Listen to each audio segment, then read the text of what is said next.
கணவன் அமைவதெல்லாம் பாகம் 4. இனம் புரியாத இன்ப உணர்விலே ஒரு வினாடி மயக்கம். என்ன சொல்வதென்று புரியாத அமைதியாக நின்றாள் மாதவி. வந்தவன் மீண்டும் வியப்புடன் பார்த்தான். அவள் காதுகளும் கன்னங்களும் கபகபாவென்று எரியத் தொடங்கின. அவமானத்திலே குன்றி போய்விட்டாள். கதை படிக்க படிக்க அவள் முகத்தை கழுவி தலையை வாரி முடித்து கொள்ள மறந்து அப்படியே உட்கார்ந்து விட்டிருந்தாள். இப்போது அந்த அழகான வாலிபன் அவளை அந்த கோலத்திலே பார்த்து விட்டானே. நீ மாமா கைலாசத்தின் மகள் தானே? திடுக்கிட்டு போனாள். இல்லை, நான் அவருக்கு தூரத்து உறவு முறை சொல்ல முடியாது விழித்தாள். அவள் உடித்து இருந்த ஓரம் நைந்து போன அந்த புடவை மீது அவன் கண்கள் ஓடின. மாதவியின் முகம் சிவந்தது. நெஞ்சு வேகமாக துடித்தது. கால்கள் பாவாது தள்ளாடின. புரிகிறது, நீ இந்த வீட்டில் ஒரு சிண்ட்ரெல்லாவா? வரிசை பற்கள் தெரிய அவன் சிரித்தான். அவன் கண்களும் கூட சிரித்தன. அவள் திகைப்புடன் அவனை பார்த்தாள். கொஞ்சம் குடிக்க குளிர்ந்த நீர் கிடைக்குமா? வராந்தாவில் அவன் கிடந்த பிரம்பு நாற்காலியில் அவன் உட்கார்ந்தான். அவள் வேகமாக உள்ளே ஓடினாள். இன்பம், துன்பம், ஆத்திரம், ஏக்கம் போன்ற பல்வேறு உணர்ச்சி கொந்தளிப்பில் அவள் உடல் ஆடியது. உள்ளம் நடுங்கியது. லேசான கண்களில் நீர் துளிந்தது. சமையலறை மேடையை பிடித்து கொண்டு ஒரு கணம் செயலற்று நின்றாள். இரவு மணி 10. உள்ளத்தை குழப்பிய பல சிந்தனைகளால் தங்கம்மாளுக்கு உறக்கமே வரவில்லை. கதிரீசன் வீட்டிற்கு அவர்கள் அடிக்கடி போய் வந்து கொண்டிருந்ததற்கு ஒரு காரணம் இருந்தது. கதிரீசன் நகரத்திலே பெரியதொரு புள்ளி. கோடம்பாக்கத்திலே அவருக்கு பெரிய அச்சகம் இருந்தது. பூந்தமல்லியிலே அரண்மனை போன்ற பங்களா. அவருடைய மகன் ரங்கதுரை அச்சக கலையில் தேர்வு பெற்று வெளிநாட்டிலிருந்து சில தினங்களுக்கு முன்னுதான் திரும்பியிருந்தான். கதிரீசன் மனைவி அமராவதியின் சிநேகிதத்தை ஆதாரமாக வைத்துக்கொண்டு தங்கம்மாள் மனக்கணக்கு போட்டு கொண்டிருந்தாள். பரிமளாவை ரங்கதுரைக்கு கட்டி கொடுத்து விட்டால் கதிரேசன் பிரபல அச்சகத்தின் அதிபதி. கைலாசம் பெரிய காகித வியாபாரி. இருபக்கம் எக்கச்சக்கமான பணம். பரிமளா வீட்டுக்கு ஒரே பொன். ரங்கதுரையும் அவர்களுக்கு ஒரே மகன். எத்தனை பொருத்தம்! ஆனால் கல்யாணம் என்பதில் சில வரமுறைகள் இருக்கின்றனவே. பெண் வீட்டார் வழிய மாப்பிள்ளையை தேடிச் செல்வது பழக்கமில்லா வழக்கமாயிற்றே. தங்கம்மாள் படுக்கையில் புரண்டாள். கால்களில் தாங்கா உன வேதனை.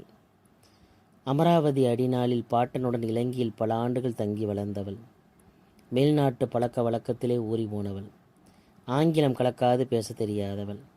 அவர்களது பங்களாவிலே ஒரு பக்கத்தில் டென்னிஸ் பந்தாட்ட முற்றம் ஒன்று இருந்தது.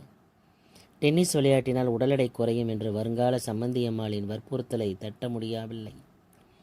அன்று மாலை பயிற்சியாளர் போட்ட பந்தை தட்ட தாவி குதித்த குதியில் புடவை ஓரம் தடுக்கி அவள் விழுந்து எழுந்திருக்க சமாளித்த போது முகம் சிவந்த அவமானத்தில் குன்றி போய்விட்டாள். அம்மா, காயம் ஏதாவது பட்டதா? பயிற்சியாளன் தவித்து போனான். ஆனால் பரிமளா, அவள் பெற்ற அருமை மகள், அறிவு கெட்டு பெற்றத்தாய் என்ற நினைப்பே இல்லாமல் அமராவதியுடன் சேர்ந்து கொண்டு குலுங்க சிரித்து கொண்டிருந்தாள். அமராவதி மட்டுமென்ன, அத்தனை திமிரு! எப்பொழுதும் இப்படியே கொடி போல இருந்துவிடப் போகிறாளா? ஆரம்பத்திலே தங்கம்மாளும் ஓடியதான் இருந்தாள். இடையே வந்து தொலைந்துதான் அந்த பருமன். ஆத்திரத்தில் சூடாக பலவும் சொல்ல துடித்து பொங்கி போய்விட்டாள்.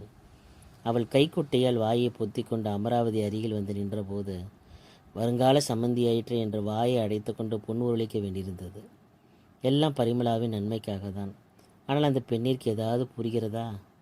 கோபத்துடன் பலவும் எண்ணியபடி தங்கம்மாள் படுக்கை மீது புரண்டாள்.